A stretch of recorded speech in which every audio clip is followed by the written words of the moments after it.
오늘 본문 말씀 20장, 사무엘하 20장은 어떻게 보면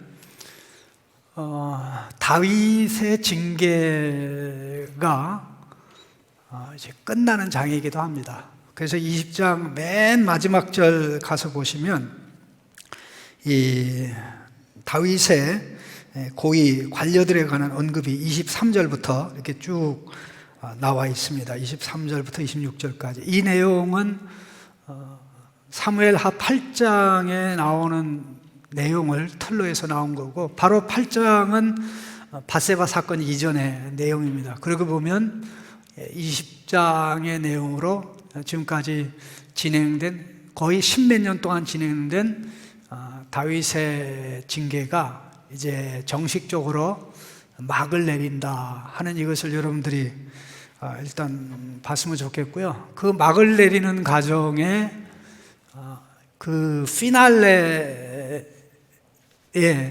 장식하는 인물이 지혜로운 여인입니다. 그 지혜로운 여인에 대해서는 다음 주에 얘기하고, 어떻게 그렇게 하나님이 그렇게 그 클라이막스를 그 지혜로운 여성이 장식하도록 했는지, 저는 뭐 설교 이 부분을 좀 많이 준비를 해놨습니다만은 깜짝 놀랄 정도로 다윗이 그 여성을 욕망의 도구로 생각했는데, 동역자로 세운 여성을 그 자리에서 역할을 하겠다면 결코 그런 일이 벌어지지 않았을 텐데, 남자들은 사고를 치고 또 여성들은 수습하는 이런 부분들.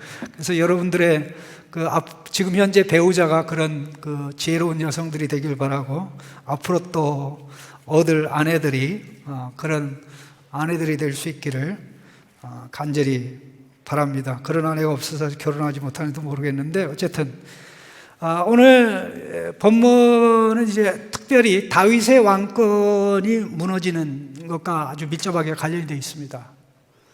물론 다윗의 왕권이 무너지는 데 대한 그 적지 않은 책임은 다윗 자신에게 있습니다. 요단강을 건너서 이제 길가를 거쳐서 예루살렘으로 올라오게 될 때 유다 지파와 나머지 지파들 사이에 분란이 일어났습니다. 그 분란이 일어났을 때 유다 지파의 사람들이 좀 겸손하게 여러분들을 좀 소외시켜서 미안하다, 그렇게 했으면 좋았을 때 더 세게 얘기하는 바람에 그때 깡패라고 그럴까요? 그 불량배라고 그랬는데, 성경에 불량배라고 언급된 사람이 여러 사람이 나오는데, 오늘 본문에도 하나 나오는데, 이게 바알리알의 아들이라는 뜻입니다. 바알리알. 벨리알은 신약 성경에는 이제 사탄으로 나옵니다. 신약으로 말하면, 구약은 안 그런데 이제 사탄의 자식이죠. 이게 얼마나 질적으로 안 좋다. 우리가 이런 바에야 다윗왕을 따라야 될 이유가 뭐가 있냐 해가지고 사람들을 다 선동을 해서 결국 다윗왕과 함께 유다 지파만 다윗왕을 예루살렘 왕궁으로 모시고, 나머지 사람들은 집으로 돌아가고, 일부는 그 세바를 쫓아서 이제 다윗왕을 반역하는 이 대열에 참여하게 되었습니다. 근데 이 인물이 세바라는 것을 여러분 기억해야 할 때, 왜 세바냐면 이 밧세바의 세바하고 이 세바가 같은 세바예요. 다윗이 죄 가운데 빠지게 된 게 밧세바 사건이죠.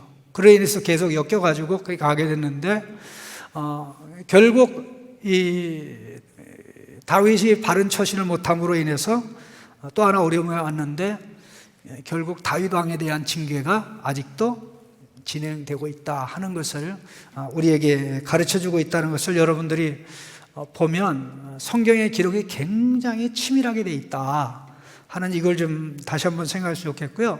이제 다윗 왕은 예루살렘에 복귀하자마자 제일 첫 번째 조치를, 아들 압살롬이 욕보인 10명의 후궁을 별실에 가두고 먹을 것만 주고 뭐 생계에 필요한 것만 주고 일체 그들과 관계하지 않았습니다. 참, 여인의 후궁의 입장에서 볼 때는 불행한 일이죠. 그렇다고 집으로 돌려보낼 수도 없습니다.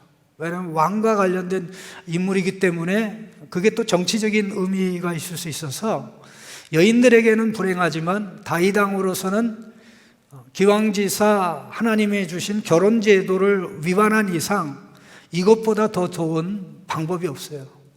다윗이 이렇게 정리했다는 것은 무슨 의미입니까? 나는 이제 과거에 그 여성 편력을 가진 사람으로 살지 않겠습니다. 정리하겠습니다. 바로 이 무렵에 이 사건에 대해서 결국 밧세바 이후에 다윗은 새로운 아내를 구하지 않았습니다. 오직 한 여인의 남편으로 이 훈련을 거치면서 다윗이 거룩하게, 다윗이 이 어마어마한 십몇 년간의 고생을 하면서 내가 원래 하나님이 세운 일부일처 제도대로 갔으면 내가 이 고생을 하지 않았을 텐데 하는, 그래도 나중에 깨달은 게 다행이죠. 여러분들은 이것을 실천하고 살아가는 가운데 복인 줄 알기를 간절히 바랍니다. 그리고 두 번째는 이제 반란을 진압해야 됐습니다. 반란을 진압하기 위해서 이제 그는 아마사에게 명령을 내립니다. 4절 말씀에 3일 이내로 유다 지파를 다 소집해라. 왜 아마사에게 이 명령을 했냐면 아마사에게 다윗은 두 제사장을 통해서 약속한 게 있어요. 너를 요압의 자리에 앉힐게. 요압은 이제 불신을 얻게 됐습니다. 압살롬을 키워줬고 또 압살롬을 죽이면서도 다윗 왕한테 입도 뻥끗하고 고백하지도 않고 쉬쉬하고 정말 이 다윗 왕에게 와서 공갈 협박해서 만일 공개적으로 나타나지 않으면, 백삼에 나타나지 않으면 압살롬의 이 사건뿐만 아니라 지금까지 있었던 모든 것보다 더 큰 재앙이 일어날 겁니다. 그러기 위해서 다윗이 이제 백성들 앞에 서게 돼서 수습을 하게 됐는데, 이 아마샤는 누구냐면 다윗의 둘째 누님의 아들이에요. 다윗의 누님이 둘이 있었는데 하나는 이제 스루야고 또 하나는 이제 다윗의 아내의 이름하고 똑같은 아비가일입니다. 아비가일인데 스루야의 아들이 셋이고 또 이 아비가일 같은 경우는 아들이 이제 아마사 하나만 나옵니다. 그러니까 다윗에게는 조카이고 이 아마사와 요압 사이에는 무슨 관계가 되는 겁니까? 아주 가까운 사촌이죠. 그런 아주 사실 서로 이모의 아들이니까 어떻게 된 거예요? 참 놀랍죠. 그런데 이 아마사가 이런 군사적인 경험이 부족했던 것 같아요. 그런데 다윗은 이 요압을 쓸 수 없었기 때문에 교체를 한 겁니다. 교체를 했는데 사실 요압을 보면 여러분들 꼭 알아야 되는 게, 요압에게는 어떤 모습이 있냐면 사울에게 흐르는 피가 하나 요압에게 흐른 게 있어요. 그게 뭐냐면 절대 회개를 안 해요. 요압은 절대 자기 잘못했다는 말을 안 해요. 잘못했다는 말을 안 해요.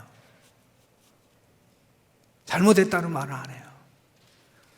사실 요압이 압살롬을 죽이는데 앞장서고 또 다윗에게 나타나가지고 아유 정말 제가 왕의 명령을 어기고 죽일 죄를 졌습니다. 왕은 이렇게 명령했지만 살려달라고 했지만 살려두면 후환이 될 것 같아서 제가 왕의 명령을 어기고 죽였습니다. 죽을 죄를 졌습니다. 왕의 처분만 기다리겠습니다. 이렇게 할 수도 있잖아요. 성경에 이런 기록이 없고 뻣뻣하게 다윗에게 나와서 공갈하고 협박하고 빨리 백성 앞에 나서지 않으면 큰 일이 나게, 이게 온전한 멘탈을 가진 사람이라고 할 수는 없을 겁니다. 그런데 이제 자기 자리를 참 이모 아들이 사촌이 취했으니까 뭐 얼마든지 뭐 이럴 수밖에 없겠다 할 수도 있겠는데 요압은 이거를 용납 못하는 사람입니다. 한 번만 일동해도 한이 없겠다는 생각을 가지고 있는 사람이라면, 있는가 하면 한 번을 일동 못하면, 계속 일동하다가 한 번만이라도 일동 못하면 거의 죽어 까무러질 것 같은 사람들도 있어요. 예? 어떤 사람은 100점을 못 맞아가지고 한 번만이라도 100점 맞으면 좋겠는데 어떤 사람은 한 번 100점을 못 맞아가지고 여러분 그런 사람 봤어요? 어떤 사람이 행복합니까? 예? 둘 다 아니라서 모르겠어. 한번 해봐요. 예. 요압은 항상 1등을 해야 되는 사람, 최고의 자리에 머물러 있어야 되는 사람입니다. 이 상황을 오늘 본문이 너무나 상세하게 기록해주고 있다는 것을 기억할 필요가 있는데요. 어쨌든 사실 다윗은 급했죠. 세바의 반역의 불씨가 커지지 않도록 바로 조기에 진압을 해야 되니까 3일 내 유다 지파를 집결시켜서 이제 끝내기를 원했는데 아마샤가 무능해가지고 그걸 못했어요. 그러니까 다윗이 급해가지고 아비새를 불러서 야 아비새 네가 군인을 이끌고 와서 진압해라 이렇게 됐던 거예요. 그런데 사실 이 부분에 있어서요 하나님의 역사하심이 있었어요. 다윗은 잘못했지만 하나님의 역사하심이 있는 게 만일 다윗이 유능한 사람을 세워서 유다 지파를 단기간 내에 소집을 시키면 어떻게 돼요? 나머지 11지파하고 유다 지파가 싸워가지고 내란이 되잖아요. 그러면 앞으로 이게 다윗 왕조에 엄청나게 부담으로 다가요. 다윗은 사실 그거를 내다보지 못한 거예요. 자, 우리가 하나님 앞에 감사해야 될 것이 마치 자녀가 부모에게 감사하는 사고는 누가 쳐요? 자식이 치고 수습은 누가 해요? 부모가 해주죠. 우리가 사고 치는 대로 일이 벌어지게 버리면 감당 못합니다. 하나님이 우리가 친 사고가 큰 사건이 일어나지 않도록 막아주시고 중단시키니까 더 큰 일이 벌어지지 않는 겁니다. 이제 그렇게 됐는데 일단 이제 진행이 되는데 자 이제 다 군인들이 누구를 쫓아갑니까? 재미난 내용이 이제 아비새에게 명령하니까 모든 사람들이 다 이제 아비새를 따릅니다. 7절 말씀 한번 자세히 읽어보십시오. 7절 말씀. 요압을 따르는 자들과 그렛 사람들과 블렛 사람들과 모든 용사들이 다 아비새를 따라 비그리 아들 세바를 뒤쫓으려고 예루살렘에서 나와. 자, 그러면 지금 모두가 지금 누구를 따라? 다윗 왕이 진압군 사령관으로 세운 아비새를 모두가 다 따르는데 누구도 따라요? 요압의 사람들도 다 따라요. 그렛 블렛 사람들, 정말 이 사람들은 외국인 용병으로서 처음부터 끝까지 다윗에게 충성하는 그런 멋진 사람들입니다. 그리고 이제 나머지 용사들이 다 아비새를 따라가는데 자 13절 보십시다. 13절에 보시면 같이 읽겠습니다. 아마사를 큰 길에서 옮겨가며 사람들이 다 아비새를 따라 요압을 따라 비그리 아들 세바를 뒤쫓아가니라. 자 앞부분에는 다윗 왕이 세운 아비새를 따라 모두가 다 따라가는데 이 13절에 와서 보니까 전부 다 누굴 따라가요? 요압을 따라요. 그러면 장군이 바뀌었어요? 안 바뀌었어요? 바뀌어버렸죠. 다윗이 세운 지휘 계통이 완전히 무너지고 지금 요압이 어떻게 보면 다윗 왕에게 사실 이게 반란이죠. 이 통수권의 모든 위계 질서가 다 무너진 거 아니에요. 이미 압살롬을 죽임으로 무너졌는데 지금 자기의 자리를 아마사에게 넘겼는데 아마사를 제거를 하고 그걸 가지고 또 목적을 달성하잖아요. 이 내용을 성경이 사실 좀 징그럽도록 상세하게 기록을 했습니다.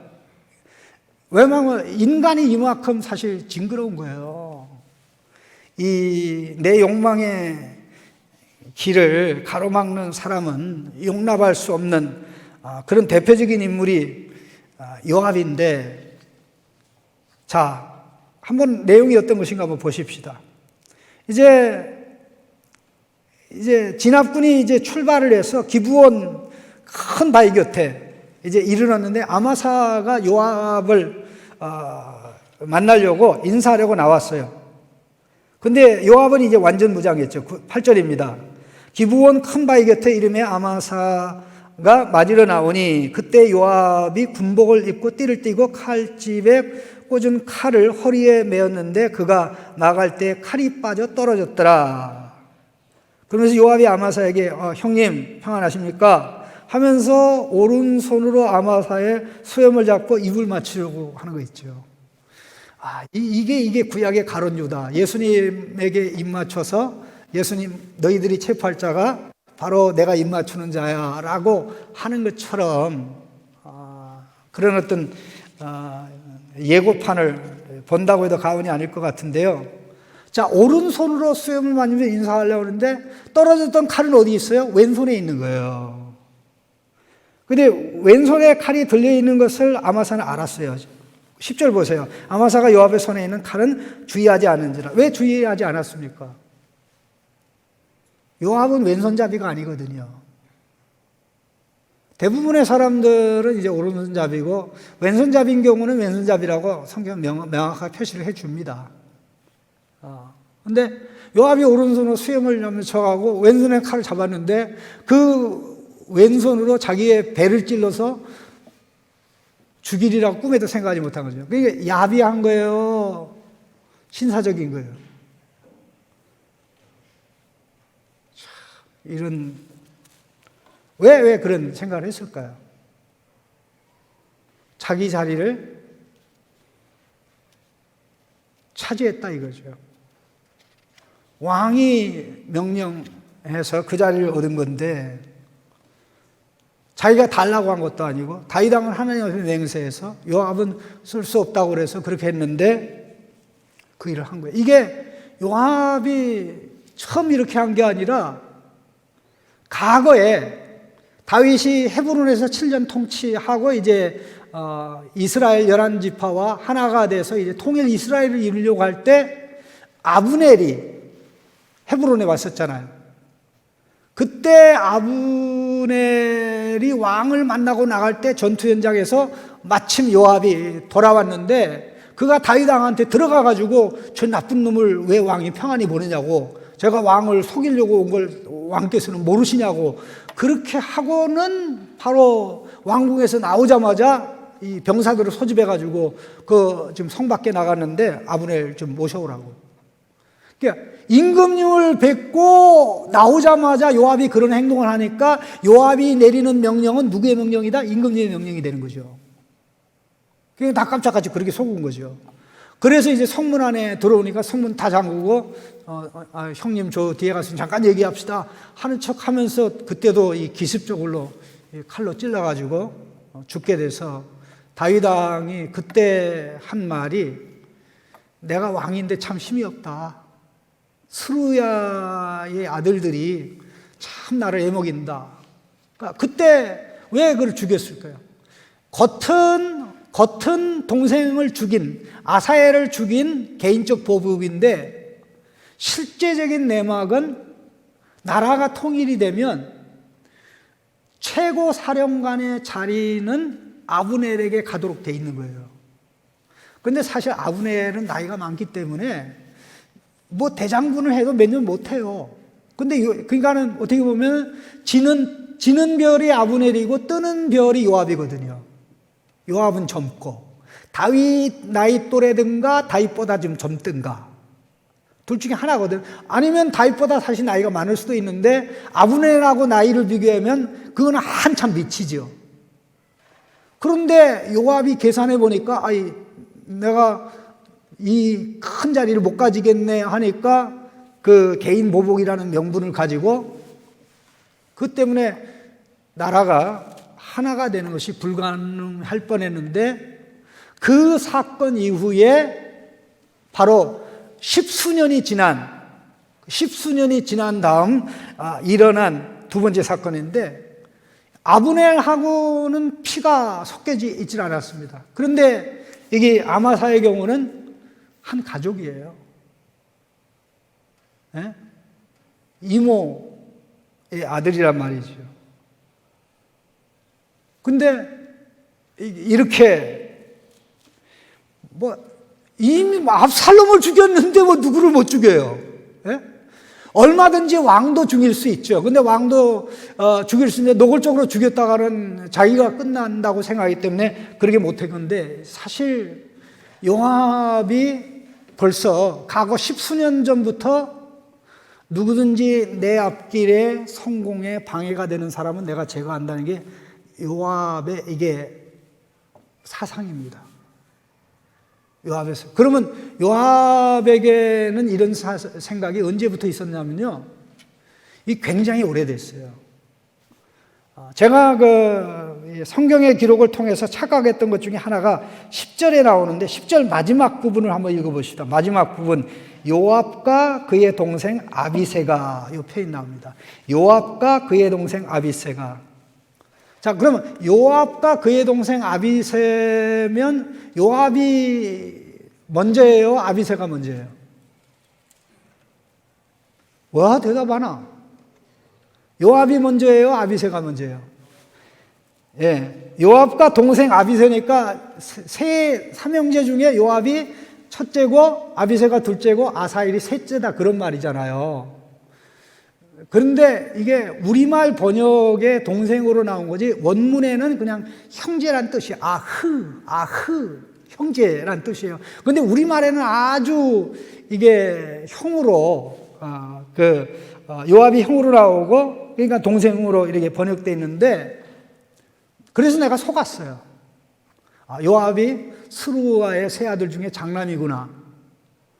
근데 그러면서 이제 풀리지 않은 부분이 있었는데 다윗이 피난 생활할 때 요압은 사실 나중에 등장을 하는데 다윗이 데리고 다녔던 인물은 아비새거든요. 그리고 무슨 일을 할 때, 의견을 낼 때 항상 아비새가 말을 했어요. 물론 아비새가 이제 불같은 그런 것도 있는데, 그런데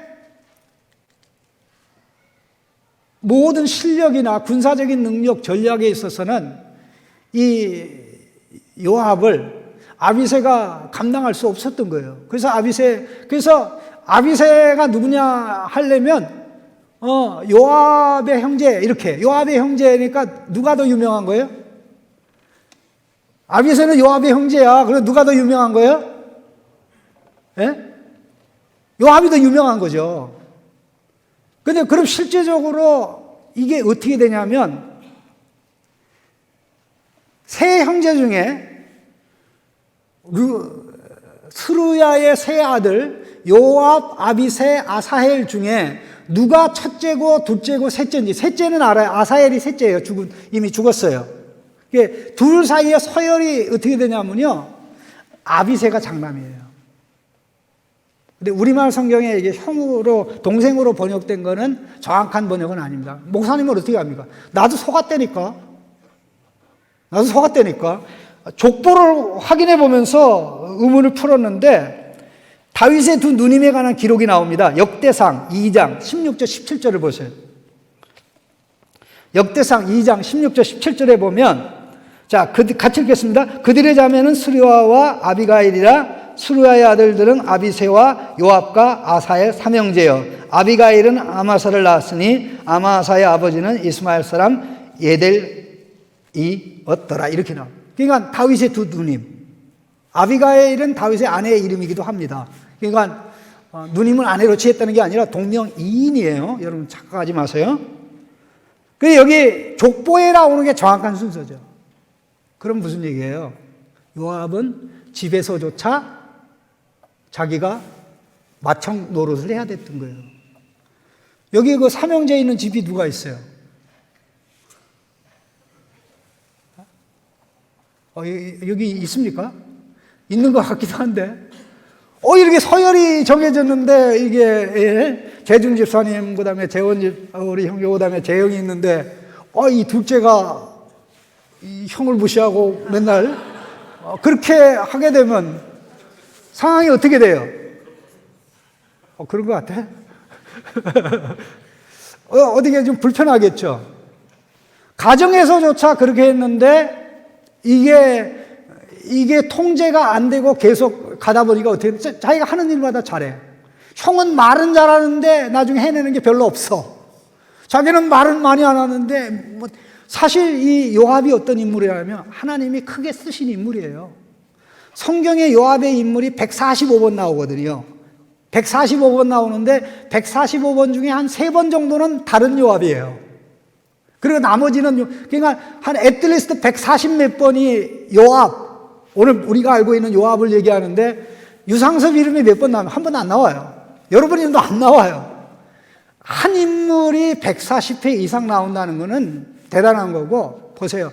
예루살렘을 정복한 인물이 요압이거든요. 요압은 다윗과의 관계에서 정말 뗄래야 뗄 수 없는, 다윗을 다윗에게 하는 역할도 했지만 애지간히 다윗의 속을 썩이고 힘들게 하고 평생 같이 가면서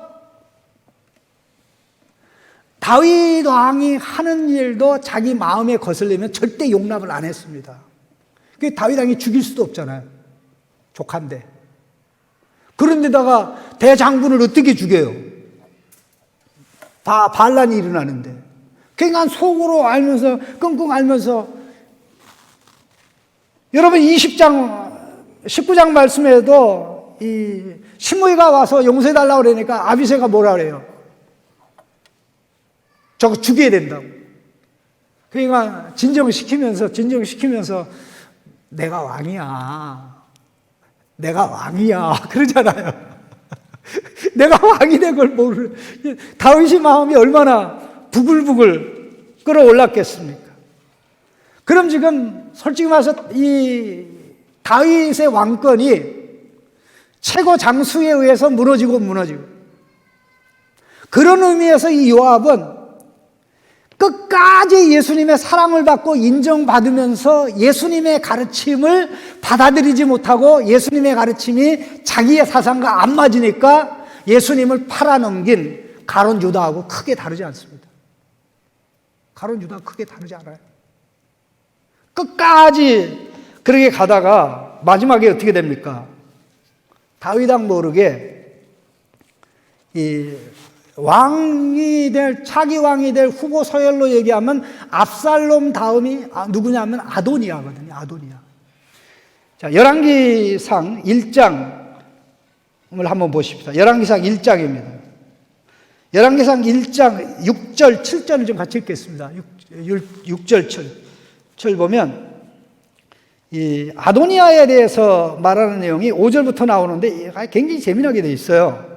그때에 학깃의 아들 아도니아가 스스로 높여 이르기를 내가 왕이 되리라 하고 자기를 위하여 병거와 기병과 호위병 50명을 준비하니, 호위병 50명, 이거 압살롬이 했던 거거든요.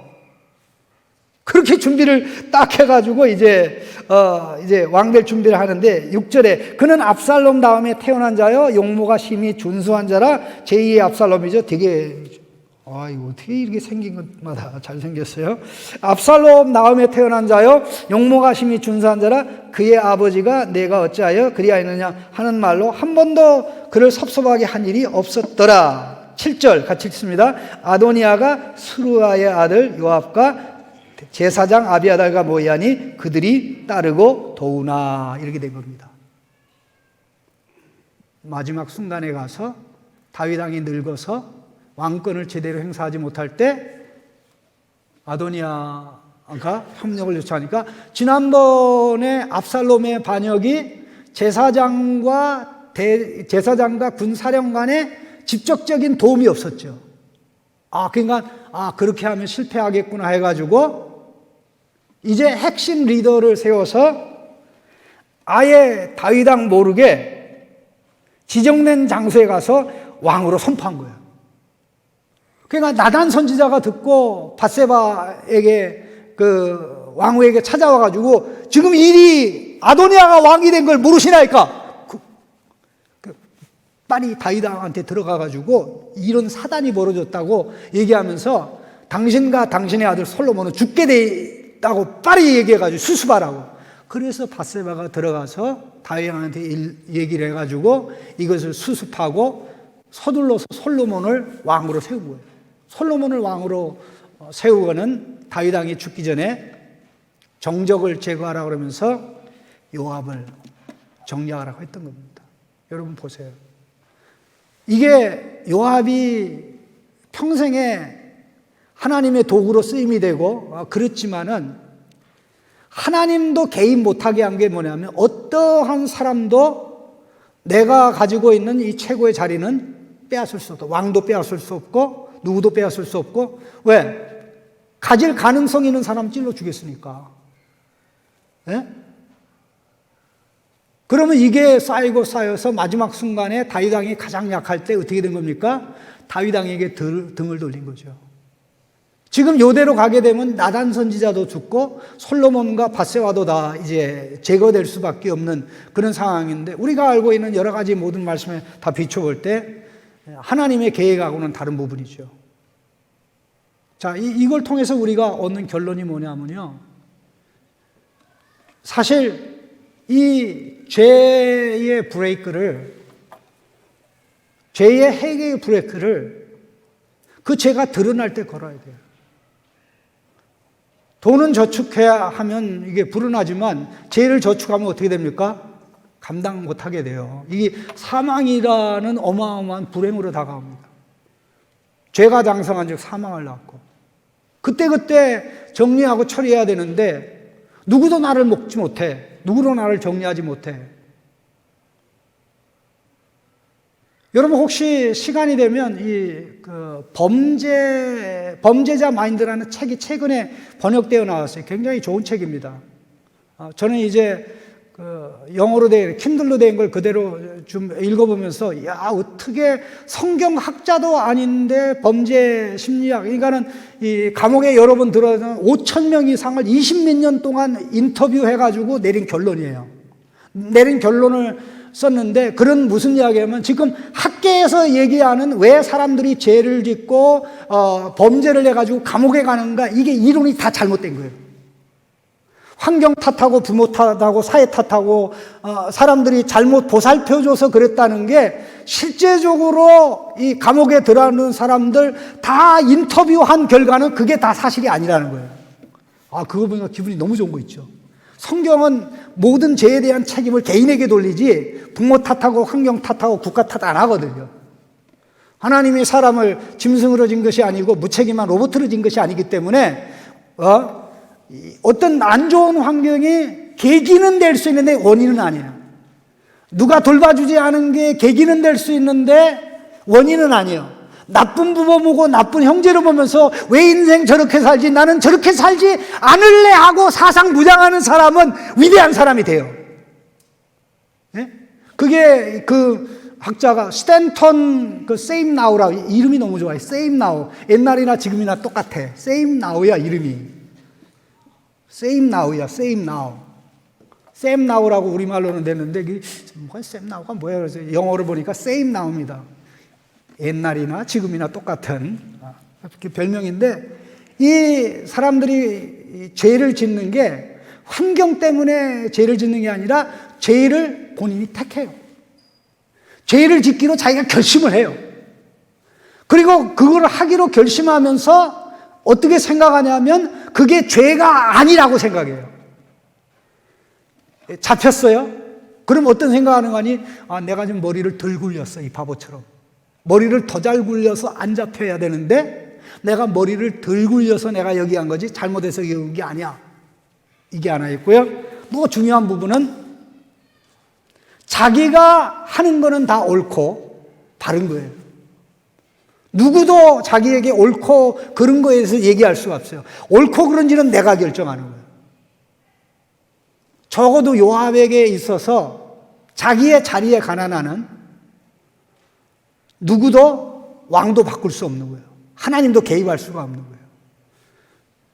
사실 이 전체 기록을 보면서 제가 깜짝 놀라는 게, 요 사무엘 요 부분의 기록을 쭉 보면 인간이 가지고 있는, 남자들이 가지고 있는 보편적인 세 가지 문제가 나옵니다. 하나는 성의 문제이고, 또 하나는 권력의 문제이고, 하나는 부의 문제입니다. 이 세 가지 문제에서 자유로운 사람이 진짜 경건한 사람이죠. 솔로몬이 세 가지 문제 다 걸렸죠. 자, 지난주에 봤던 이 바르실레, 바로살레. 바르실레. 바르실레가 바로 살아야 되는 것을 우리에게 가르쳐 줬기 때문에 내가 사실 그렇게 생각했는데 지난번에 얘기하지 못한 이유는 너무 웃을 것 같아서.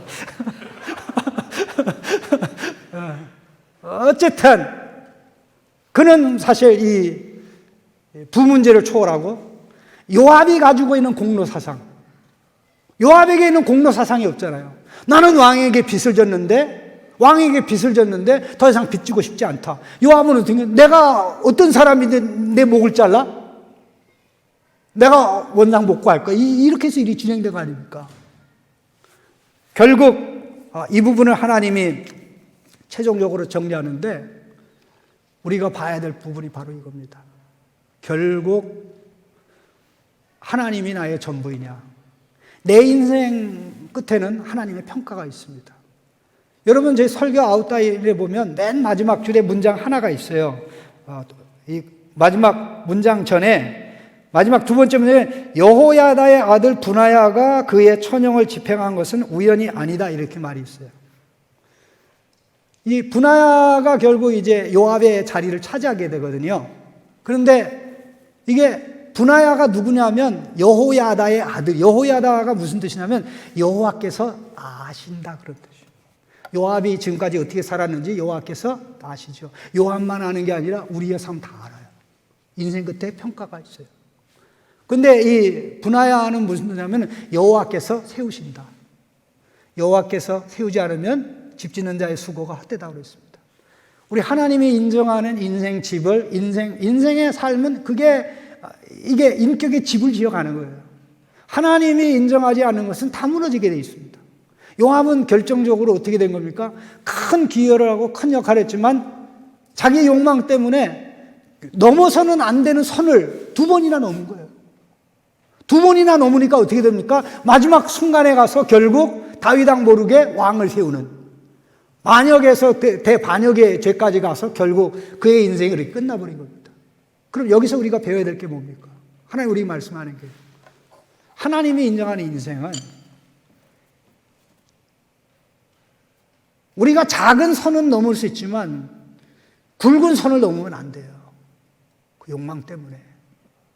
그것을 큰 선을 넘지 않기 위해서는 그때그때 죄가 드러날 때 죄가 드러나게 하는 분이 성령님이고, 어떻게 드러나게 합니까? 말씀을 통해서 드러나게 합니다. 그때 성령님께서 회개의 브레이크 밟아, 그렇게 역사하는 거예요. 그때 그렇게 하면 문제가 없는데, 계속 누가 밟아도 이게 밟아지지 않는 거예요. 그래서 결국 요압이 이렇게 끝나게 되는데, 우리 인생이 다 똑같습니다. 그때 하나님의 말씀으로 깨닫고 내 실상이 드러날 때 우리는 어디로 달려갑니까? 그거를 들으는 사람을 제거하는 게 요압이었는데, 그게 우리의 길이 아니고 십자가 앞에 나가서 이것을 드러내신 하나님, 이것을 해결할 분은 우리 주님밖에 없습니다. 도와주십시오. 그래서 우리가 성장하고 하나님이 세워지는 모습으로, 또 아름다운 모습으로 나아가게 되는 겁니다. 여러분 꼭 기억하세요. 사람이 통제하지 못하는 사람은 마지막 순간에 가서 하나님이 통제합니다. 심판으로 통제하면 그 결과는 좋지 않아요. 우리는 그렇게 살 어리석은 자가 아니죠. 그때 성령 하나님께서 코치해 주시고 인도해 주실 때 십자가 앞에 내려가서 치유받고 수술받고, 생각 수술, 감정 수술, 관계 수술 이렇게 받고 하나님이 원하는 방향으로 가는. 그래서 2023년에 여러분이 제가 성령에 끌려 살아가는 이것은 굉장히 중요하고, 이것이 얼마나 중요한지 참 놀랍게 체험하는 그런 경험과 또 나눔이 있기를 예수님의 이름으로 축복합니다. 같이 기도하겠습니다.